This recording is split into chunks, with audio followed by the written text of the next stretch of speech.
Hare Krishna, Krishna Krishna, Hare Hare, Hare Rama, Rama Rama, Hare Hare.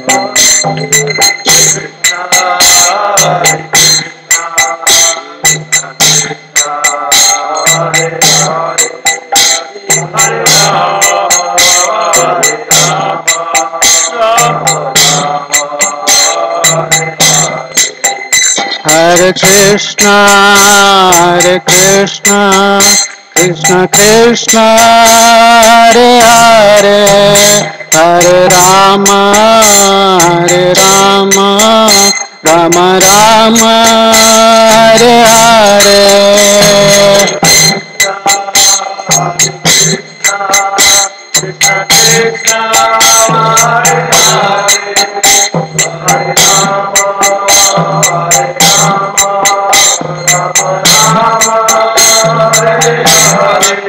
Hare Krishna,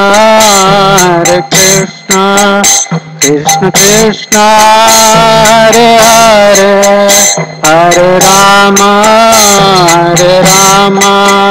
Rama Rama, Hare Hare.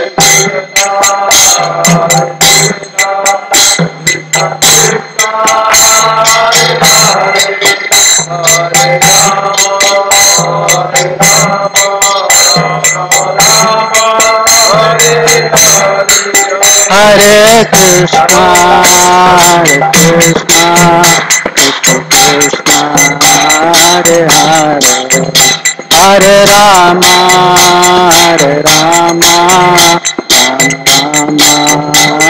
Hare Hare. Hare Krishna, Krishna Krishna, Hare Hare, Hare Rama, Rama Hare Krishna, Krishna Hare Hare, Hare Rama, Rama Hare Hare.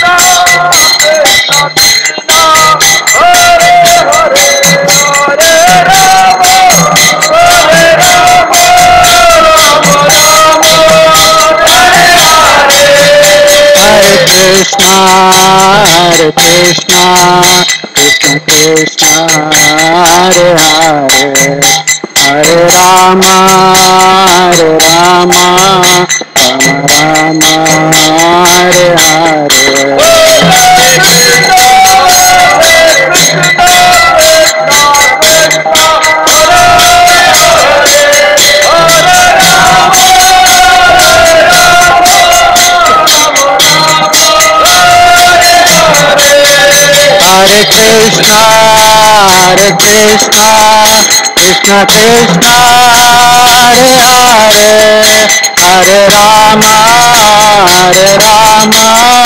Rama Hare Hare.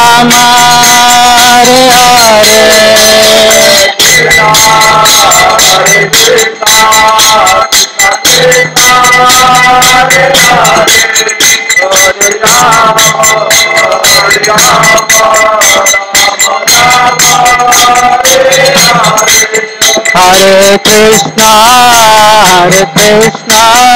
Krishna Krishna, Hare Hare, Hare Rama, Rama Hare Hare.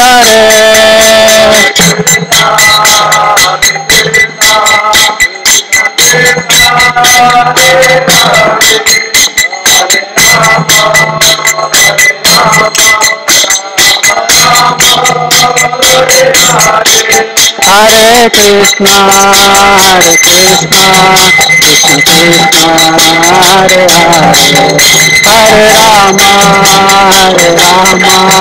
Rama Hare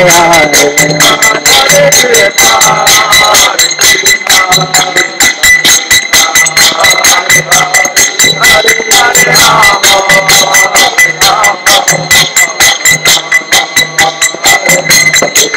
Hare Krishna, Hare Krishna, Krishna Krishna, Hare Hare, Hare Rama, Hare Rama, Rama Rama, Hare Hare.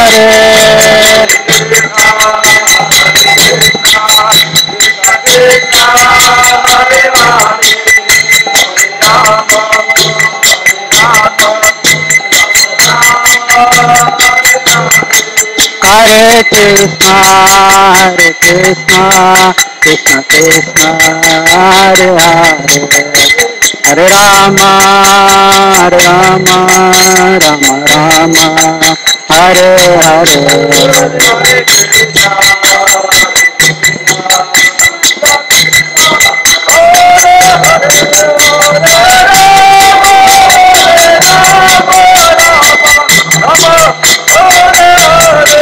Hare Krishna, Hare Krishna, Krishna Krishna, Hare Hare, Hare Rama, Hare Rama, Rama Rama, Hare Hare.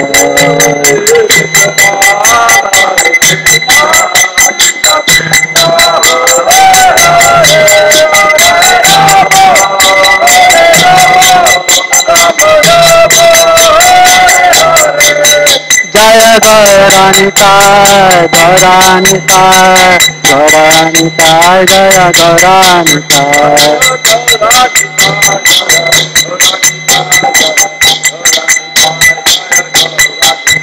Jaya Jagannatha, Baladeva, Jaya Subhadra.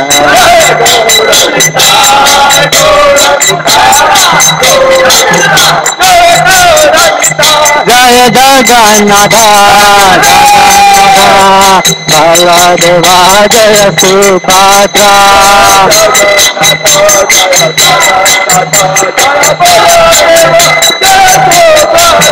Jaya Kishore Kishore, Jaya Kishore Kishore, Jaya Kishore Kishore, Jaya Kishore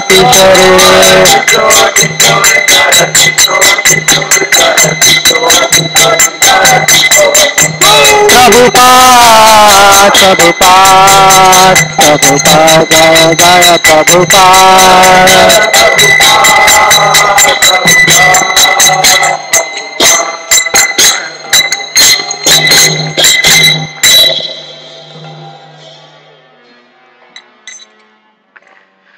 जय ओम विष्णुपाद परमहंस परिव्राजकाचार्य अष्टोत्तर शत Shri Shrimad divine grace अभय चरणारविंद भक्तिवेदांत स्वामी शिल प्रभुपाद की जय। नित्यलीला प्रविष्ट परमहंस परिव्राजकाचार्य अष्टोत्तर शत Shri Shrimad divine grace शिल भक्ति सिद्धांत सरस्वती ठाकुर प्रभुपाद की जय। अनंत कोटि वैष्णव वृंद की जय। नामाचार्य शिल हरिदास ठाकुर की जय। प्रेम से कहो श्री कृष्ण चैतन्य प्रभु नित्यानंद श्री अद्वैत गदाधर श्रीवासादि गौर भक्त वृंद की जय। श्री श्री राधा कृष्ण गोप गोपीनाथ श्याम कुंड राधा कुंड गिरि गोवर्धन की जय। श्री वृंदावन मधुरा धाम की जय। मायापुर नवद्वीप धाम की जय। पुरुषोत्तम क्षेत्र श्री जगन्नाथपुरी धाम की जय। The most merciful lordship Shri Shri Kishore Kishori की जय। श्री श्री गौर निताई की जय। श्री श्री जगन्नाथ बलदेव सुभद्रा महारानी की जय। गंगा माई की जय। यमुना देवी की जय। भक्ति देवी की जय। तुलसी महारानी की जय। श्री हरिनाम संकीर्तन यज्ञ की जय। बृहत मुरंगा ट्रांसडेंटल बुक डिस्ट्रीब्यूशन की जय। समावेद भक्त वृंद की जय। निताय गौर प्रेमानंदे हरि हरि बोल। All glories to the assembled devotees. Hare Krishna. All glories to the assembled devotees. Hare Krishna. All glories to Shri Guru and Gauranga. All glories to Shri Prabhupada ki jai.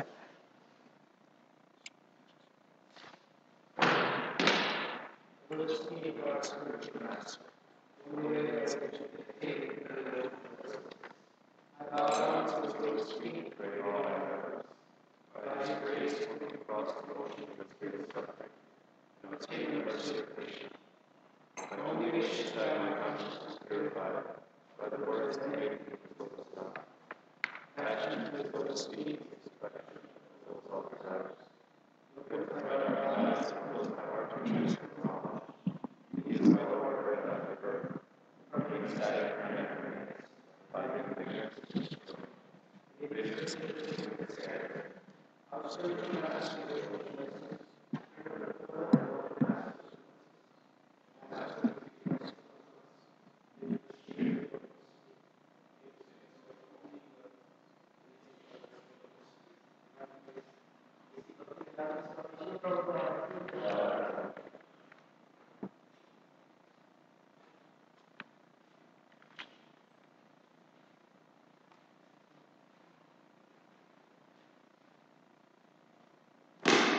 looking for someone?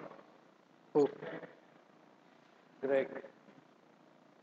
He's in his Houdini bhav. I've seen him, but he vanishes suddenly. I'll send him when he comes.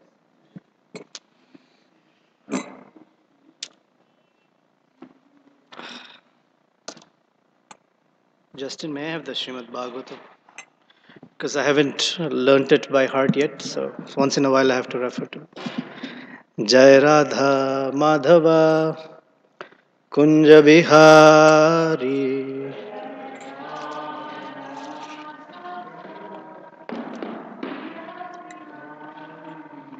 Jai Radha Madhava Kunja Bihari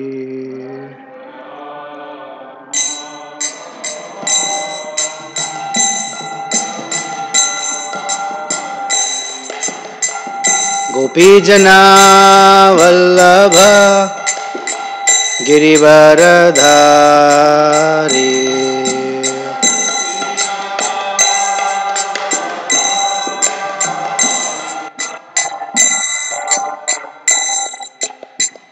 Gopi Jana Vallabha Girivaradhari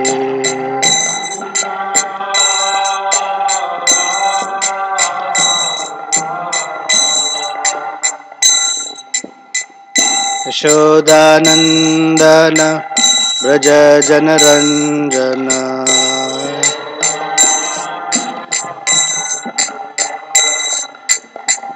Yamuna Tira Vanachari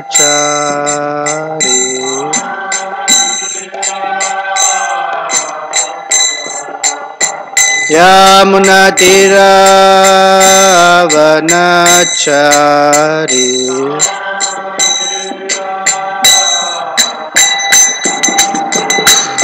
Jai Radha Madhava Kunja Vihari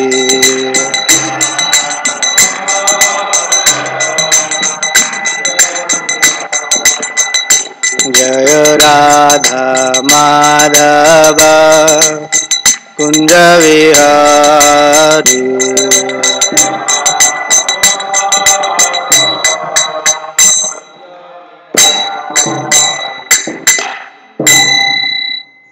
Prahlad, can you call Goloka to start the thing here? Jayam Vishnupad Paramahamsa Parivrajakacharya Ashtottara Shatashri Srimad His Divine Grace A.C. Bhakti Vedanta Swami Srila Prabhupada ki jai Ananta Koti Vaishnav Vrinda ki jai Grantaraj Srimad Bhagavatam ki jai All glories to the assembled devotees, all glories to Sri Sri Guru and Gauranga Narayanam Namaskritya Naram Chaiva Narottamam Devim Saraswatim Vyasam Tato Jayamudhirayet Nashtaprayeshu Bhadreshu Nityam Bhagavata Sevaya Bhagavati Uttama Shloke Bhaktir Bhavati Naishtiki Om Namo Bhagavate Vasudevaya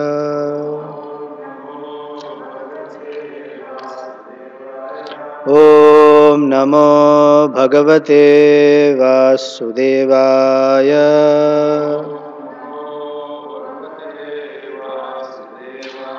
Om Namo Bhagavate Vasudevaya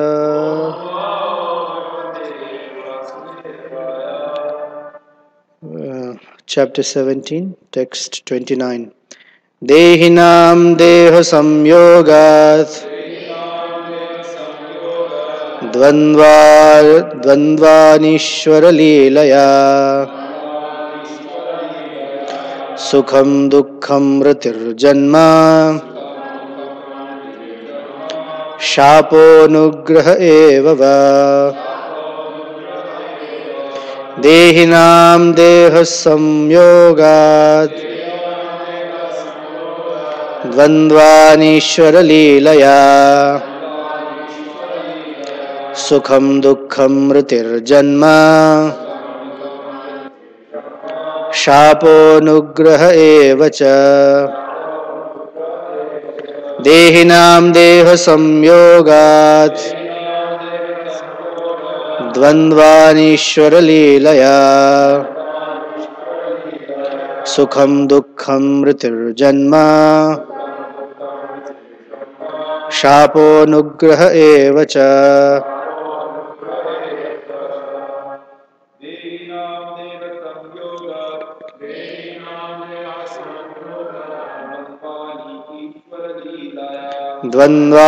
द्वन्द्वानीश्वरलीलया सुखं दुःखं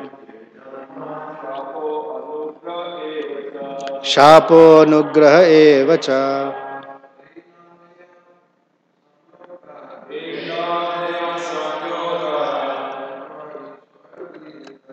द्वन्द्वानीश्वरलीलया सुखं दुःखं मृतिर्जन्म शापोऽनुग्रह एव च देहिनां देहसंयोगात् द्वन्द्वानि ईश्वरलीलया द्वन्द्वानीश्वरलीलया सुखं दुःखं मृतिर्जन्म शापोऽनुग्रह एव च देहिनां देहसंयोगात् द्वन्द्वानीश्वरलीलया सुखं दुःखं मृतिर्जन्म शापोऽनुग्रह एव च देहिनां of all those who have accepted material bodies deha samyogat because of contact with the material body dvandvani dualities Ishvara Leelaya by the supreme will of the Lord Sukham happiness Dukham distress Mritihi death Janma birth Shapaha curse Anugraha favor Eva certainly Cha and translation and purport by Srila Prabhupada ki jai. Because of the actions of the Supreme Lord's external energy, the living entities are conditioned in contact with material bodies. The dualities of happiness and distress, birth and death, curses and favors are natural byproducts of this contact in the material world. Purport. In Bhagavad Gita we find Mayadhyakshena prakritihi suyate sacharacharam. The material world works under the direction of the goddess Durga, a material energy of the Lord, but she acts under the direction of the Supreme Personality of Godhead. This is also confirmed in the Brahma Samhita 5:44. Sisti sthiti pralaya sadhana shakti rekha Chhaye vayasya bhuvanani bibarti Durga. Durga, the goddess Parvati, the wife of Lord Shiva, is extremely powerful. She can create, maintain, and annihilate any number of universes by her sweet will. But she acts under the direction of the Supreme Personality of Godhead, Krishna, not independently. Krishna is impartial, But because this is the material world of duality, such relative terms as happiness and distress, curses and favors are created by the will of the Supreme. Those who are not Narayana Para, pure devotees, must be disturbed by this duality of the material world, whereas devotees who are simply attached to the service of the Lord are not at all disturbed by it. For example, Haridas Thakur. Oh, we talked about him, yes. For example, Haridas Thakur was beaten with cane in 22 bazaars, but he was never disturbed. Instead, he smilingly tolerated the beating. Despite the disturbing dualities of the material world, devotees are not disturbed at all. Because they fix their minds on the lotus feet of the Lord and concentrate on the holy name of the Lord, they do not feel the so-called pains and pleasures caused by the dualities of this material world. Om Ajnana Timirandhasya Jnananjana Shalakaya Chaksur Unmilitam Yena Tasmai Shri Gurave Namaha Shri Chaitanya Manobhishtam Sthapitam Yena Bhutale Swayam Rupa Kadamahyam Dadati Swapadantikam Namam Vishnu Padaya Krishna Presthaya Bhutale Srimate Bhaktivedanta Swaminiti Namine Namaste Saraswate Deve Gauravani Pracharine Nirvishesha Shunyavadi Paschatya Deshatarine Vancha Kalpatarubhyascha Kripa Sindhubhya Evacha Patitanam Bhavanebhyo Vaishnavebhyo Namo Namaha Shri Krishna Chaitanya Prabhu Nityananda Shri Advaita Gadadhar Shivasadi Gaura Bhaktavrinda Hare Krishna Krishna Krishna Hare Hare Hare Rama Rama Rama Hare Hare.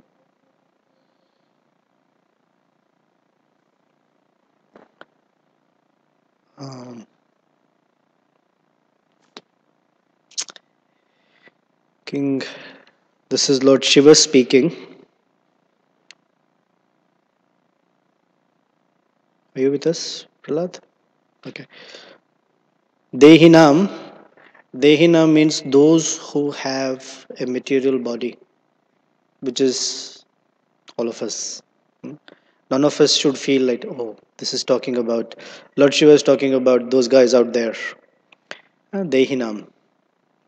And because we have a material body, this is something called Deha Samyogat, by contact with the body. By contact with the body, there is a sense of, I am this body, because the contact is very strong. The word used here is conditioned. I often wonder, what does conditioned mean? And the closest I can think of is air conditioning. It's the same air, you recycle it again and again, and within that closed space, you try to reduce it to a particular temperature. And with time, the entire room, the air in the entire room is of that temperature. So it's called the evaporator or condenser outside. Evaporator that's blasting cold air, and it takes the air in the room and makes it like the evaporator's temperature. If you set the thermostat, which I believe in this temple is quite a mystery, but if you do set it at a particular temperature, the evaporator will take the air in the room and keep on circulating it till it comes to that temperature. That's how I think of conditioned. So conditioned means the soul, who is actually Krishna's part and parcel, in contact with the material energy, gets conditioned again and again, lifetime after lifetime, situation after situation, into now start to think like the material energy, to behave like the material energy, and looking for or conducting one's life according to the movement of the material energy. We become conditioned by the material energy like that. We start behaving according to the laws of the material energy. So it's called Deha Samyogat. And he says Dvandva. Dvandvani is plural. Dvandvani means all the different dualities. And Lord Shiva lists a few. Okay, first one is Sukham Dukkham, happiness and distress. They said that they are two faces of the same coin. The dualities in the material world are two faces of the same coin. Happiness, distress, birth, death, curse and favor. He gives us three of them. I'm sure we can come with more. For example, profit and loss, victory and defeat. What else? Honor and dishonor, heaven and hell, hot and cold. Curse and benediction is here. Anything else? Michael and Greg, two faces of the same coin. I'm sorry, you spoke. I'm about to say something about dualities that will come back at you. I hope not. But so the point of these are two faces of the same coin, in that they're called relative. That you cannot exactly say what is happiness and what is distress. You can't tell in this material world. What seems like happiness turns out to be distress. And what seems like distress turns out to be happiness. All it needs is passage of a little time or the change of a circumstance. That's it. So it's too difficult to say. And the dualities of the material world make a person think in terms of these polarities. Happiness, distress. But they're both the same. It just looks different. You change a little circumstance, you let a little passage of time, it looks totally different. It's very distracting. Can you settle down, please?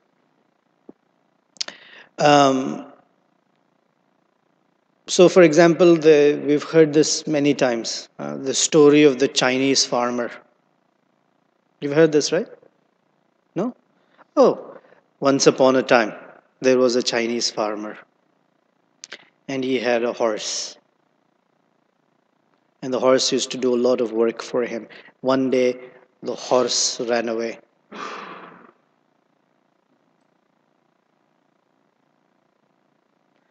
So the whole village came and said to him, "Oh, this is so bad. Such misfortune." So he said, "Good fortune, bad fortune, who's to say?" Right? Because they thought the horse going away is bad fortune. Few days later, the horse returned with a mare. He fell in love. So now he was like, "Wow, good fortune. Now you have two." So he said, "Good fortune, bad fortune, who's to say?" One, his son was riding the horse and he fell off the horse and broke his leg. Oh, bad fortune. The Chinese farmer said, "Good fortune, bad fortune, who's to say?" A few days later, the king declared war, and so then he said that all young men, they have to be drafted. So the armies came and took away all the young men from everyone's house except the Chinese farmer's house because the fellow's leg was broken. So they said, "Oh, good fortune, good fortune." Few days ago when the leg was broken, bad fortune. And now, actually, good fortune. Right? So who's to say? So like this, the story just keeps going on. Like, who's to say? What looks like happiness turns out to be distress. What is distress turns out to be happiness. It's very difficult in this material world. So all we have to see is little passage of time and the whole scenario changes. Also, what might be happiness for one will be distress for another. What is joy for another one can be misery for another.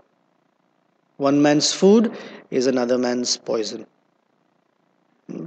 When our car breaks down, Parama Karuna's car recently had a little something, right?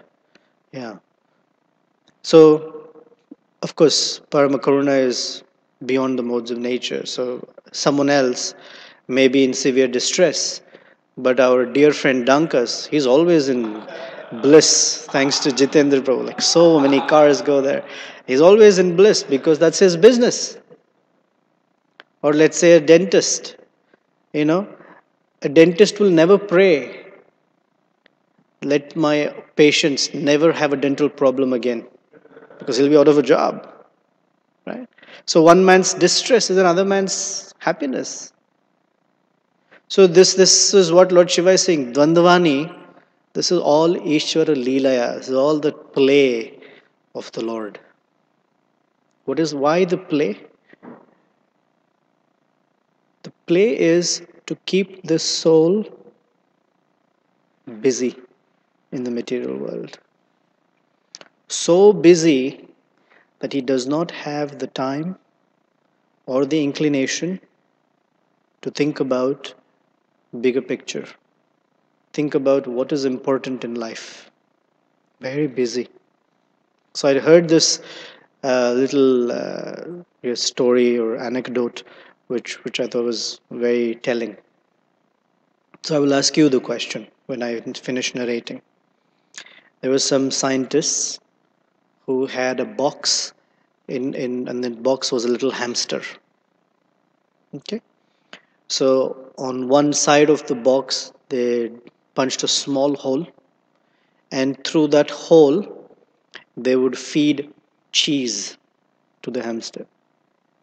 So the hamster, after some time, knew that cheese is going to come.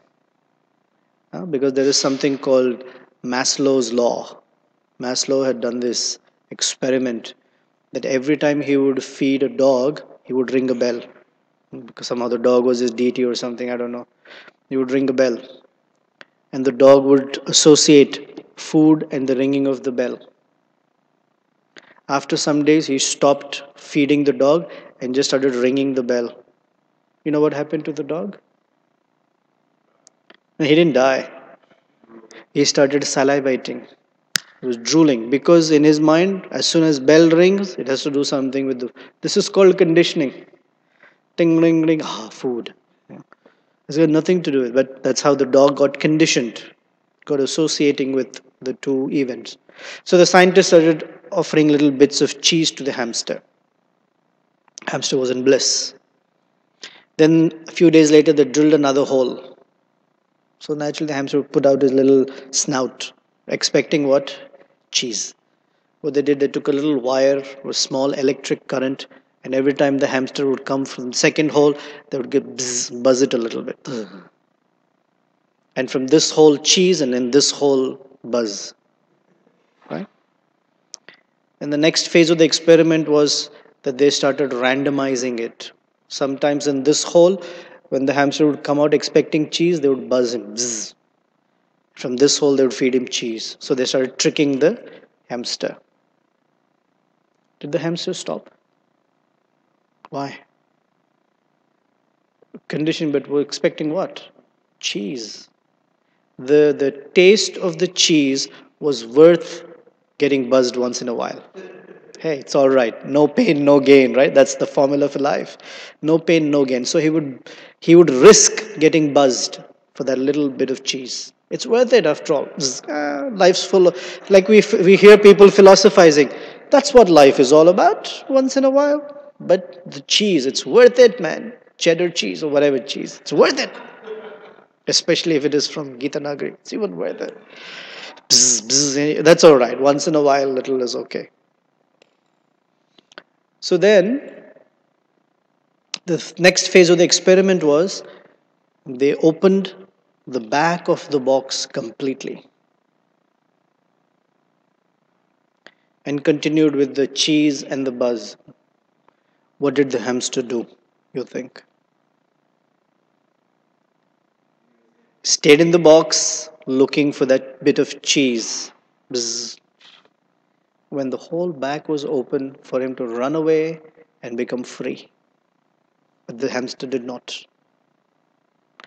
This is called conditioning. This is how Durga, that's why the reference to Durga Devi. Durga is a mixture of two words. Du, like in dukkham, means very difficult, and gamana is to go. So in Sanskrit, a fort is called Durga, and the superintendent of the forest of the fort is Durga. Means from whose clutches it is practically impossible to go. So she keeps the living entity busy with a little cheese once in a while and in a little buzz. But Krishna, by the process of bhakti and the Bhagavatam and however you see, has kept the whole back door open. In fact, she's also kept it open.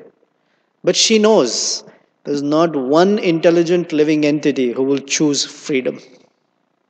They're so foolish, which I'm saying they as if it is someone else. I should say we are so foolish. We, the conditioned souls, are so foolish that we will not choose freedom. We will choose that little bit of cheese, even at the risk of getting buzzed. A little electric shock once in a while. Hey, that's quite okay. But you know what? The cheese is worth it. What's the point when they can't get freedom? But we will be in this world and we'll forever whine and cry about these things are so bad, there's no freedom, the government is so bad, the weather, the climate is so bad. All we're not doing, finding any solution for eternal freedom. All we're doing is we're making sure that the box is comfortable. There's fragrance in the box. There is some nice bed in the box. Painting the box nicely. Wall hangings of the beach and freedom, but not taking the door. It's just unbelievable. People want, they put pictures of the mountains and the oceans and the birds flying, but they will not take the door for freedom. This is the Dvandva. Dvandva Ishvara Leelaya is Krishna's keeping everyone busy. Because we have chosen to be busy like that. This is Dvandvani. Constantly busy with the dualities. Today I like, I don't like. This is profitable, this is a loss. This is happiness, this is distress. What is this? And she knows, she's such an expert at keeping the conditioned souls busy because she keeps throwing at this conditioned soul one situation after another, one situation after another. And the fellow's just too busy dodging. Sometimes when I was younger, I used to watch these Shaolin, kung fu movies. People would throw things and all the whole time he'd be busy fighting it. It's like, so that's how she keeps throwing at us one thing after one circumstance. So therefore, the conditioned soul in the material world cannot sit quietly for a moment because something is always happening. That's why people are tired because it's too much living in the material world. So what is it that they have to do to feel a little bit of relief? They have to drink or ingest something that will knock them out completely for the moment. Or it will make them forget the whole distress of material life. They're called mind numbing. It's called television. It's that big box. In fact, it used to be called the idiot box. Why? Because the box is not an idiot. The person sitting in front of it is the idiot.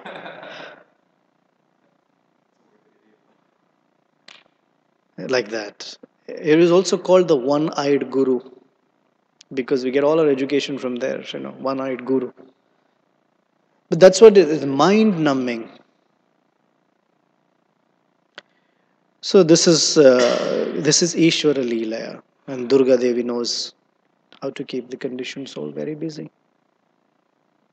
And in this busy, part of this is friends and enemies. There's also another duality like that. Then Prabhupada contrasts that with the Narayana Para, the devotees. These devotees, he says, they're not distressed by the duality of the material world. And here's a beautiful statement: devotees who are simply attached to the service of the Lord are not at all disturbed by it.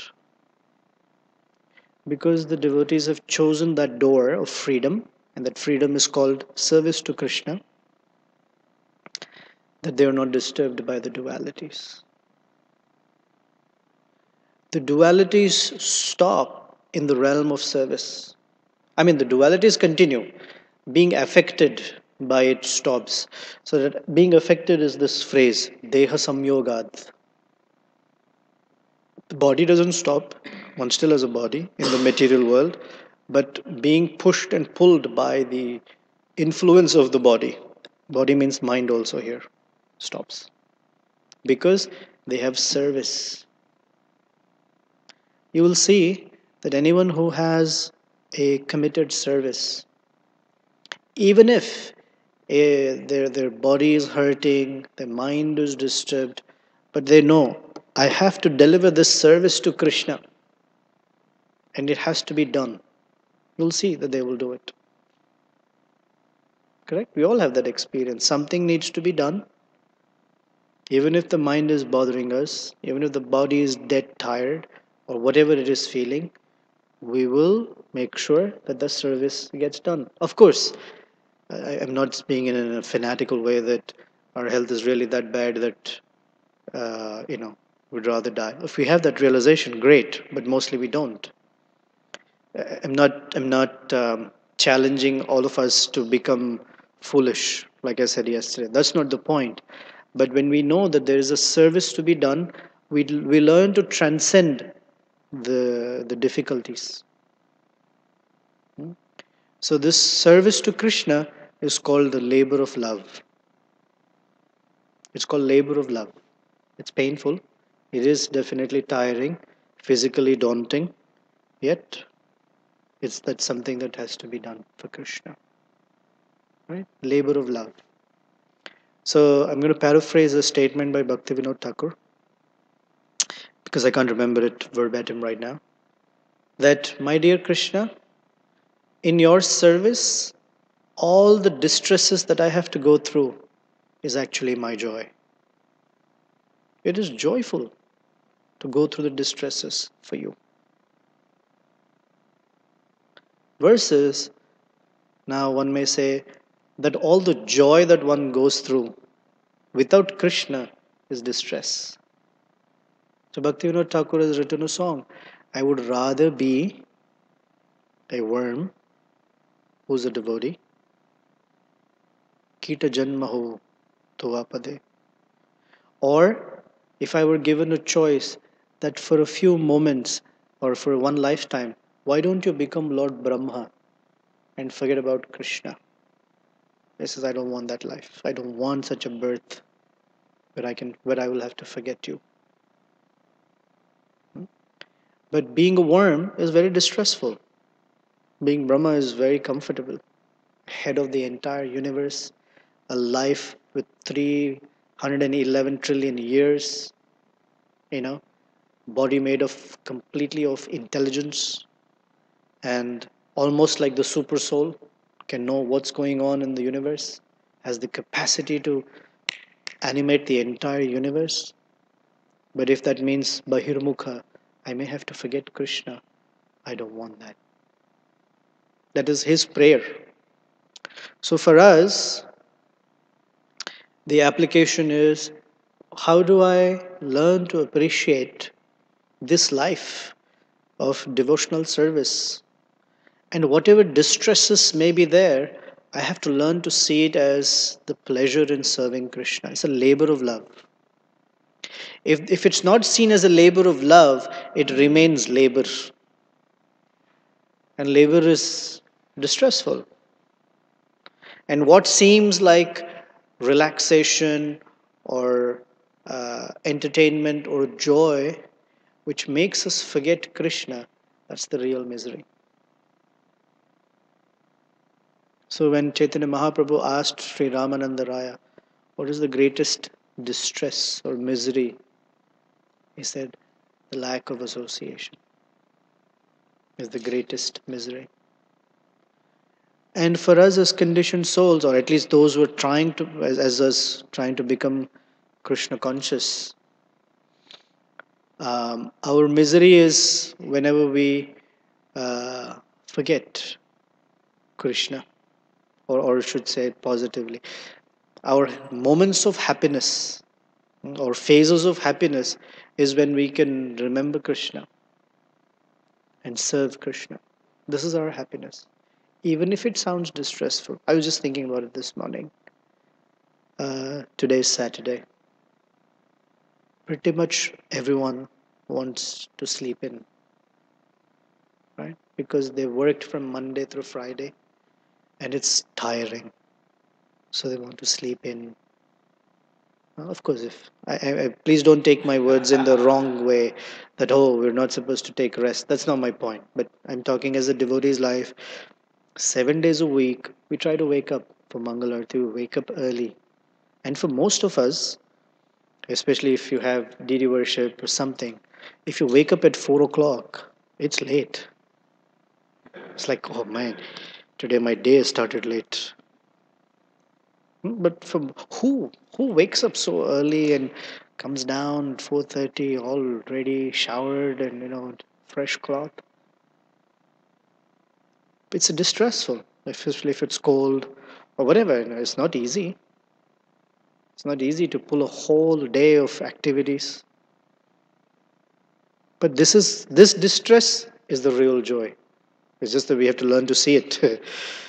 And otherwise, a comfortable bed, a comfortable house, not that those things don't have value. Please, again, I have to keep uh, throwing out these disclaimers. Otherwise, we tend to think in one track. And not that comfortable house is not important, the bed's not important, nice foods, everything is important.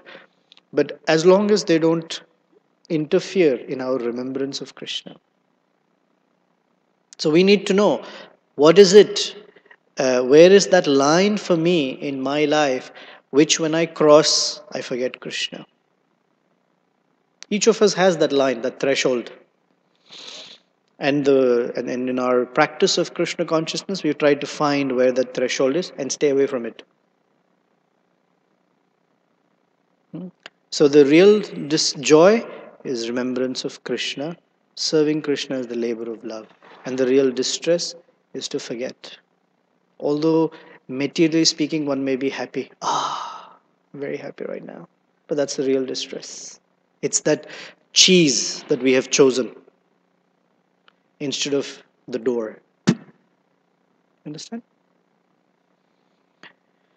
Prabhupada writes, despite the disturbing dualities of the material world, devotees are not disturbed at all. So this dualities will be there. So this is something to remember. Sometimes devotees say, I became a devotee. The problems are still continuing. What's going on? So then it's described, where has Krishna told you that once you become a devotee, all problems will go away? In fact, he says, I will take care of you, don't worry. But he never says problems will go away. In fact, if you see the life of all the devotees, in fact, it looks like they have more difficulties, like one after the other, one after the other. So Krishna never says, oh, don't worry, all problems will go away. Krishna says, don't worry, you will not be affected by them. That's what we're looking for. Because in this material world, cannot escape miseries. Cannot. This is a place of misery. Dukkhalayam. We cannot say, I am in the place of misery, but I don't want any misery. Haribol, what are you thinking? It will be miserable. But Krishna is giving us something substantial to hold on to.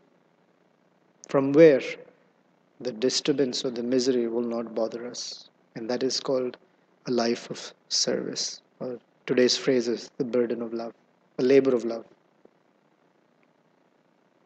And we see that a life dedicated to that labor of love gives real, lasting joy. And a life devoid of that gives flickering happiness. So for each of us is a choice. Am I choosing the cheese or am I choosing the door? What's my choice? Because there is taste in the cheese, no doubt. It is there. But along with the cheese comes a little electric shock. And that's what life is all too busy in the box. I've quoted this in the past, but it's relevant.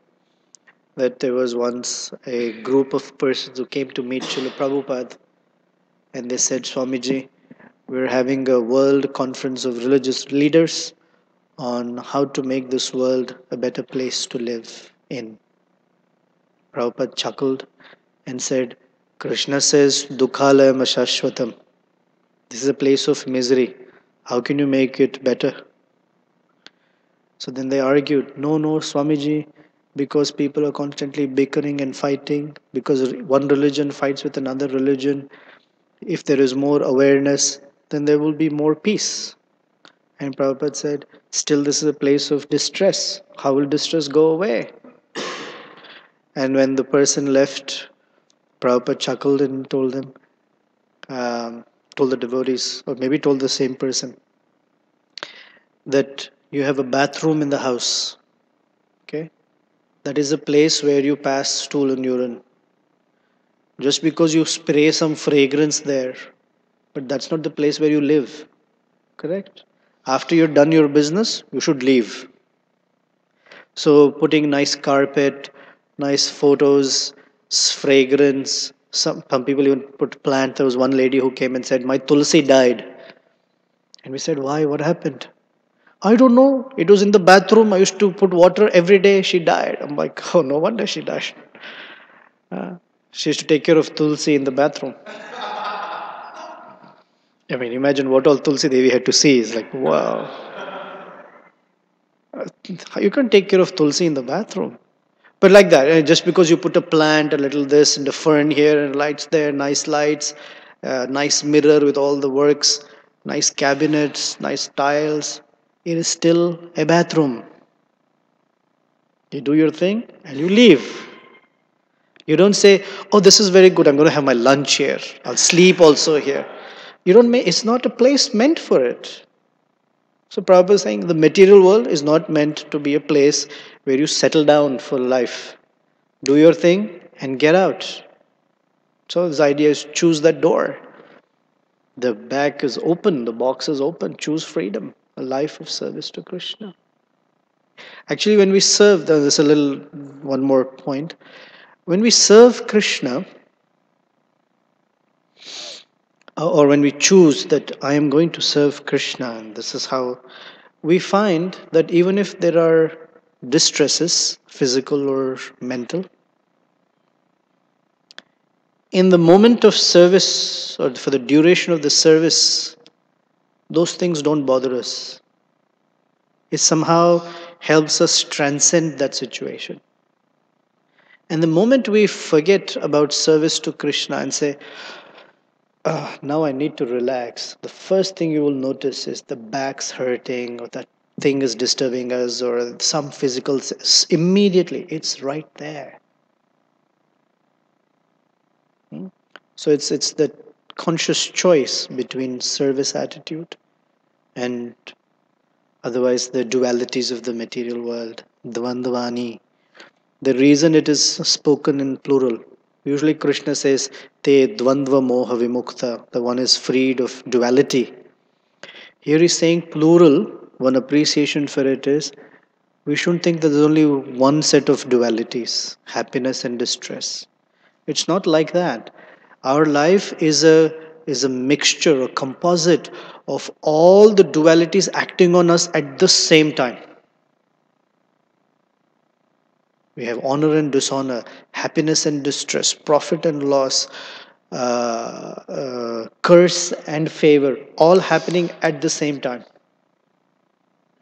And we're not skillful enough to know how to address each of these.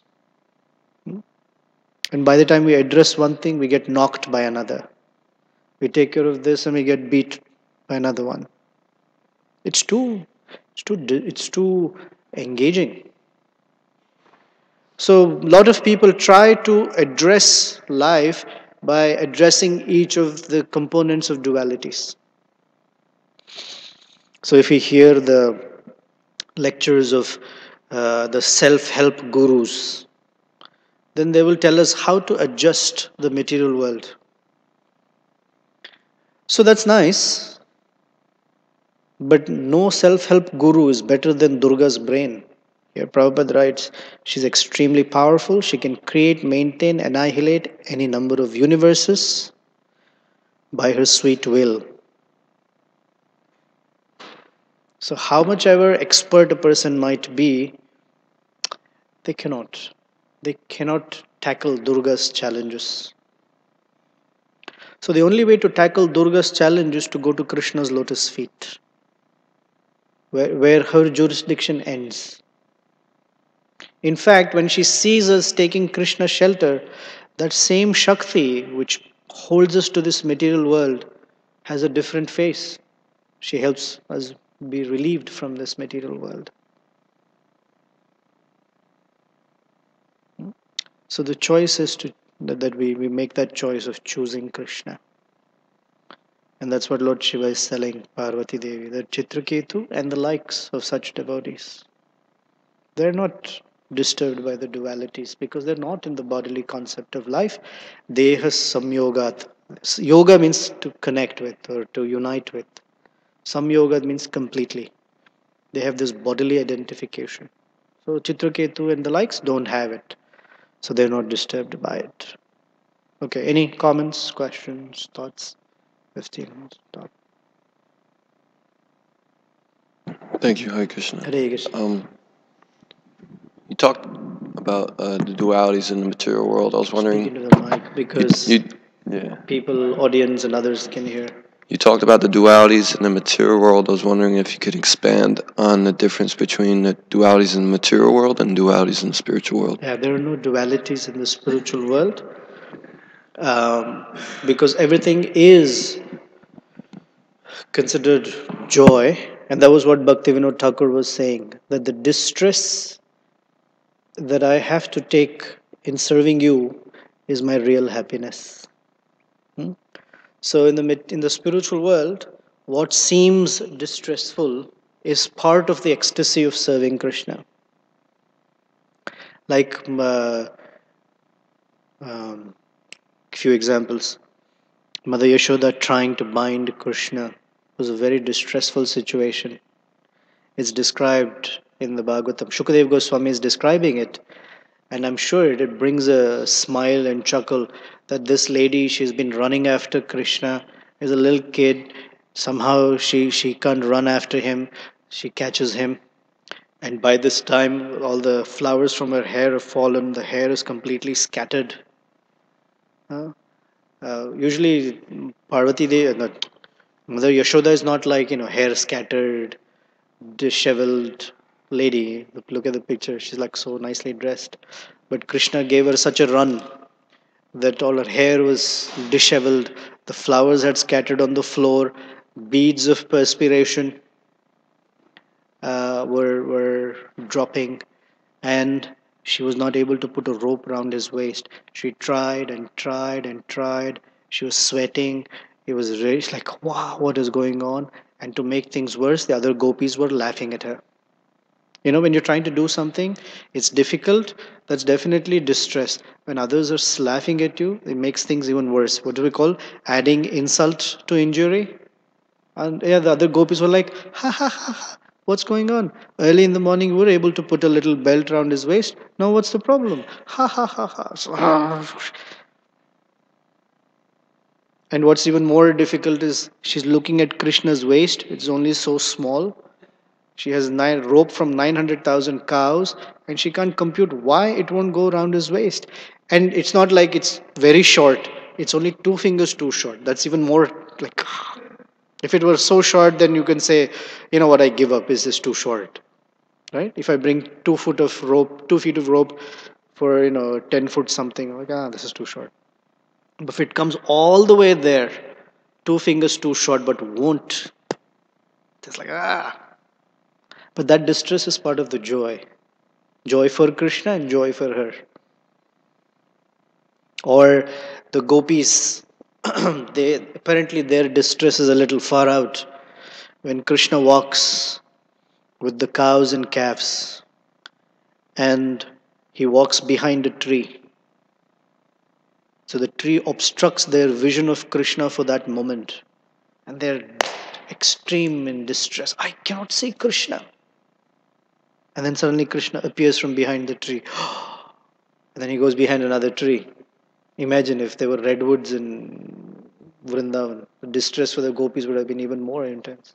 Such big trunk. This is just tamal trees, very simple. But then that's their distress. Or their distress. They curse Lord Brahma for making very bad design. You made eyelids that blink. And in that blink we cannot see Krishna. What kind of creator are you? It's their joy. It's their ecstasy. Experienced as distress. Okay, so that's a little far out. Bring it down to the experiences of devotees. To go out and distribute books, or to go out on Harinam, to cook for the deities, to dress them every day, to clean this, to whatever service is not easy. There is distress. But when that distress you go through it, and at the end of it it's offered to Krishna, it's worth it. Right? Suppose you're cooking, whatever you're doing, you're cleaning the temple room or whatever you're doing, you have to clean Tulsi Devi. The distress of every leaf, for hours together, Gokulananda, yourself, Yashodanandan, the whole team, spray this, clean every leaf, every stem, every twig. It's hours and hours and hours of. But when that Tulsi you see offered at Krishna's lotus feet or Jagannath or Gaurnita, perfection. The distress has some gift to it. Like that. So the perfection of that is when it is offered to Krishna. It's worth the distress. Our founder Acharya took, every one of us is. Not the same magnitude, but it's still. Himangi, does it address? You want to add to this?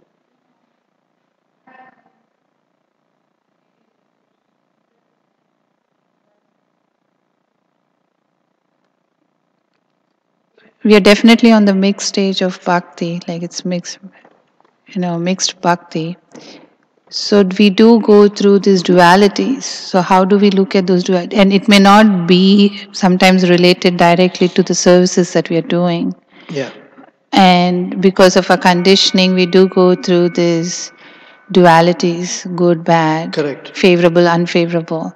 So how do you address that Right. in a mixed stage? So a good meditation is Ainanda Tanuja Kim Karam Patitam Mam Vishame Bhavam Buddha. You know what, my dear Krishna? I am in this material world for whatever foolishness. And I'm here and I'm suffering. But I know that on the other side of that suffering are your lotus feet. And I aspire to come there. So it's not like I have to ignore, or like the ostrich put my head in the sand and say, what distress? No distress. Not there. No, we don't live a life of denial. We live a life of acceptance. That yes, this is there. And it is there because that's the choices I have made. Either in this life or previous life, whatever, I don't know. I made some choices. And in this life, I have this kind of, we use the word psychophysical nature. This is how it is, unfortunately. Now, without your mercy, Krishna, I cannot go to the other side. So please pick me up. Now, while we are offering that prayer, alongside with that is what we use or say, where we learn to tolerate.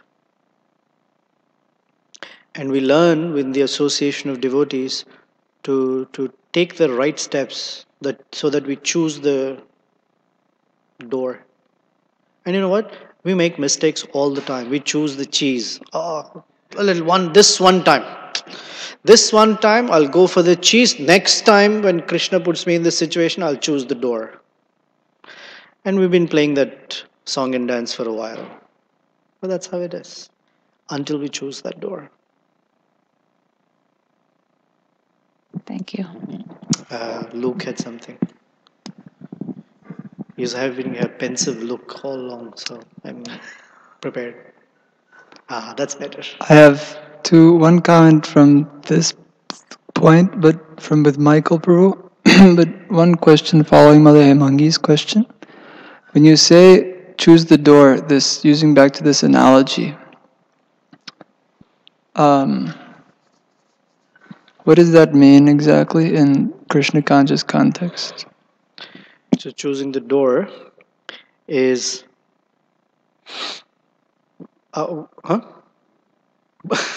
Buddhism? Okay, no, not Buddhism, but Buddhi Yogaism.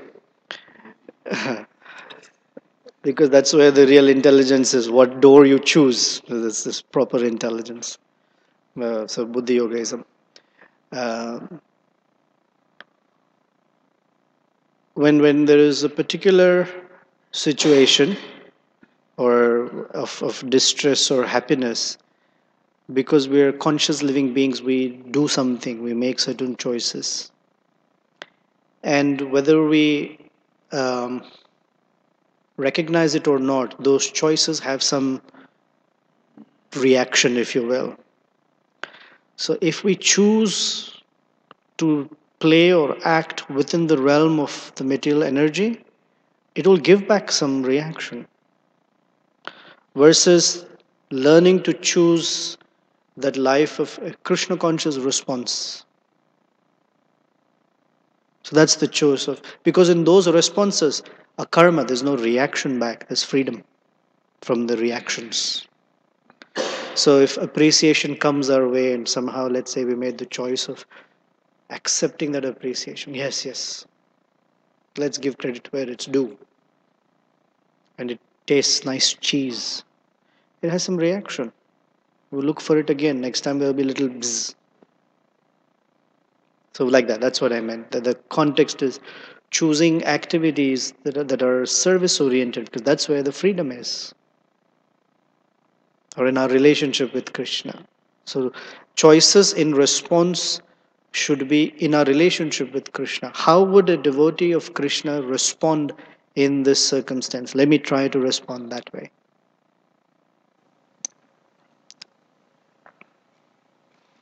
Being Krishna conscious, in other words. I'm wondering, when is it appropriate to consider very radically adjusting the circumstance or making some more drastic adjustment to the circumstance? Sure. Rather than, how am I going to respond to this circumstance within the parameters of the situation? Correct. Maybe it's time I seek a different situation, Correct. For example, a devotee who maybe is chanting 4 rounds a day, for example, and working a part-time job and going to university, and he's really miserable. And he's, what's the problem? I'm trying to connect everything to Krishna, I'm working my job, and so I'm paying for my studies, and I want to go to, get a degree and do practical service for the devotees. But there's just not enough time in the day for all these different things that they want to do, and he's miserable. So then one might recommend to such a person, well, maybe you could make more time for chanting, because that is very powerful spiritual practice, and it helps us see things in a spiritual way. And maybe that would require that devotee to readjust his situation, to make time for that, rather than just seeing, okay, let me try to see how I can see my job more spiritually, or how I can see. You see what I'm saying? It's a more. You're picking a very specific example, because there are many other examples in which all that will also apply. So the point is not the cheese or the shock is not in the specific activity per se. So, for example, if that person is a 24-year-old or 22-year-old college kid who may want to, a whole drastic situation, may be the case. But if this person is going to university and has a wife and 2 children, you may have a different response. There are so many other factors that need to be considered in how they can be brought to Krishna consciousness, where they can feel, relief from the misery. Of course, for everyone, we would like them to increase, and ourselves like to increase our chanting. That's a given. There's no argument about that. But what environment that they have to make changes in would be needed, would need to be more carefully examined by an expert. There are many situations where a person has a job and the job situation is constantly, I'll give you my little autobiography. Not that I was in the suffering condition. I shouldn't say I was, but and I was chanting 16 rounds at DDs at home. Preaching was fantastic. My job was in like the worst condition. So much politics. It was just too much.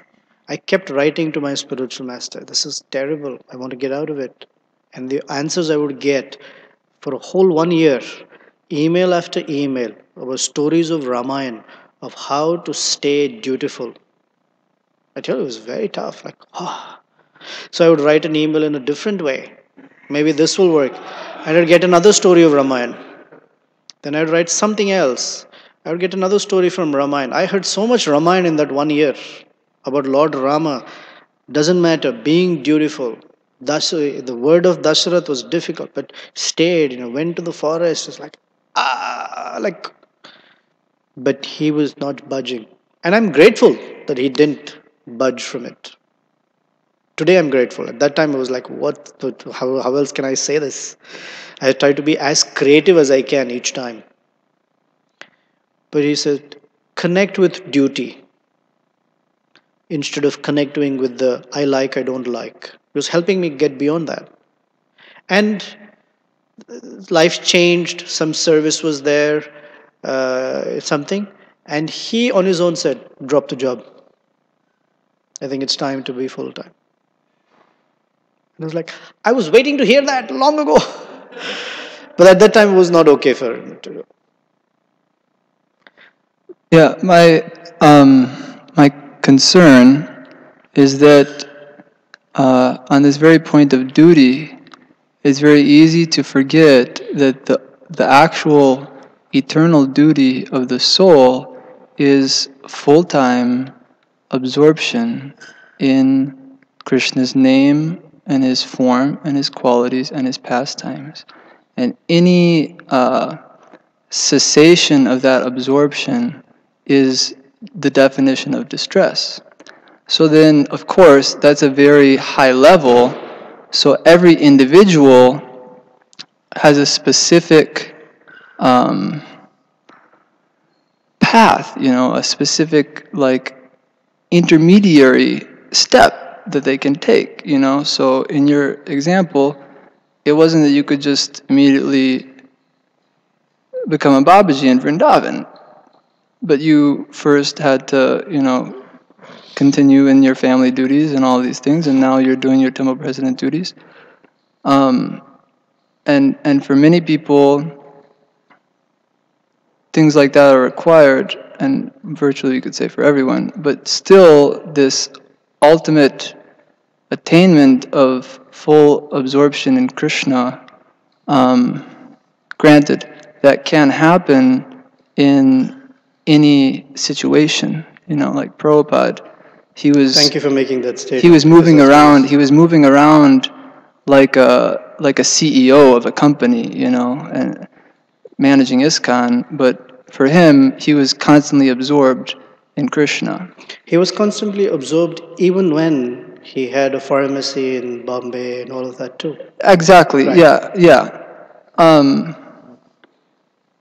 So it's ultimately it's up to each individual, I would say, to introspect and see, is this circumstance favorable or unfavorable, and then in conjunction with the spiritual master. But I'm just thinking from my personal experience, sometimes it has been required to do a more like drastic adjustment.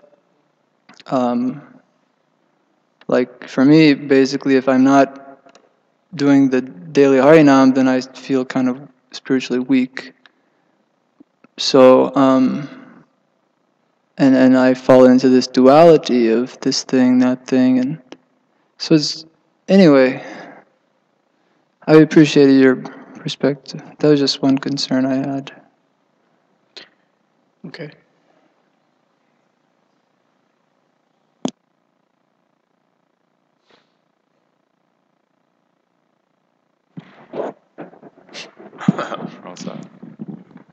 Duality.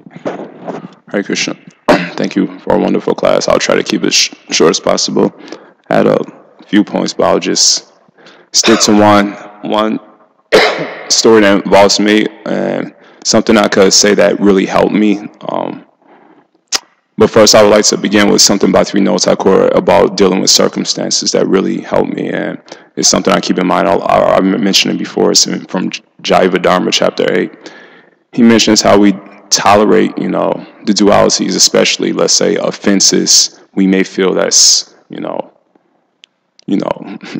targeted against us. He says, just as a doctor tolerates and forgives, the outbursts of his sick patients, so we should also forgive and tolerate the offenses of others, because it's not like we're not sick also.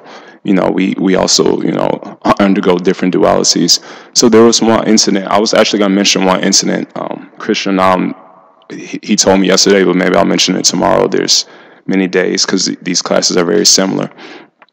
So I had my cake incident. Of course, everyone knows that. You were obviously there in that milestone, where I became very frustrated when someone didn't serve me a piece of cake and I exploded. I stood up. And so there was actually a second part of that story that helped me.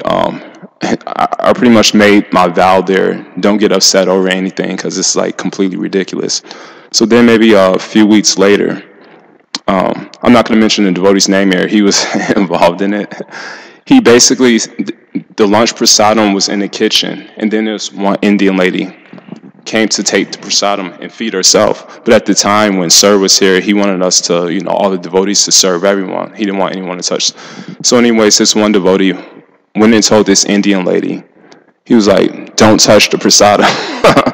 And so he kind of admitted that, that probably wasn't the proper way to, tell her that. And so when he said, don't touch, since she was from India, she was probably thinking, I'm untouchable. She exploded. And she started insulting everyone. Nobody was off guard. It was actually some pretty funny, clever insult. She insulted me too. So I was serving at the time. So she told me, she was like, he looks like he's homeless. Why does he get to serve? That's what she told me. And so then, this was after my cake incident. So then I still walked up to her and said, I still offered to serve her. I didn't retaliate or anything. And so she was like, I don't want you to serve me. She didn't want anyone to serve her. She was very, nobody can console her. She was unconsolable. And so then she winded up fixing her own plate. So then maybe, I would say a week later, she personally came up to me and asked me to serve her. Personally. Why? Because I didn't retaliate. So I felt like, what is fortune and what is misfortune? My cake incident was actually a very fortunate experience that I could experience. I made the vow, don't get upset over anything. And so in this way, I could understand that we shouldn't judge people based on one outburst. Oh, that person is, such and such. No, they're not such and such. They're under the most material nature. So if we need to be forgiven for, our certain outbursts. We all have to have certain outbursts, but we shouldn't be identified as that particular person. So we should also have the humility to forgive others when they have outbursts. So I felt like, that's what helped me, gain some sort of mental equilibrium or tranquility. So, When the person said, do not touch the prasadam, and she thought, am I an untouchable? And then she had an outburst. Then she actually became an untouchable because no one wants to be in that area at that time. Yes, Paramakarna.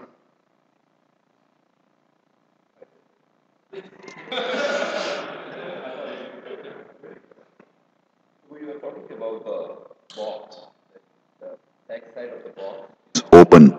but the living entity doesn't want to go backside and get a freedom.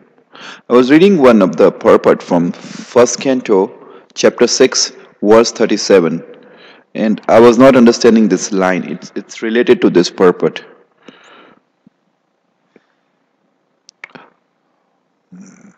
Therefore, in all spheres of devotional service, freedom is the main pivot. Without freedom, there is no execution of devotional service. The freedom surrendered to the Lord, I don't understand this line. The freedom surrendered to the Lord does not mean that devotee becomes dependent in every respect. Now, the following line is to surrender unto the Lord through the transparent medium of the spiritual master is to attain complete freedom of life. So, I'm not getting this line. The freedom surrendered to the Lord does not mean that devotee becomes dependent in every respect.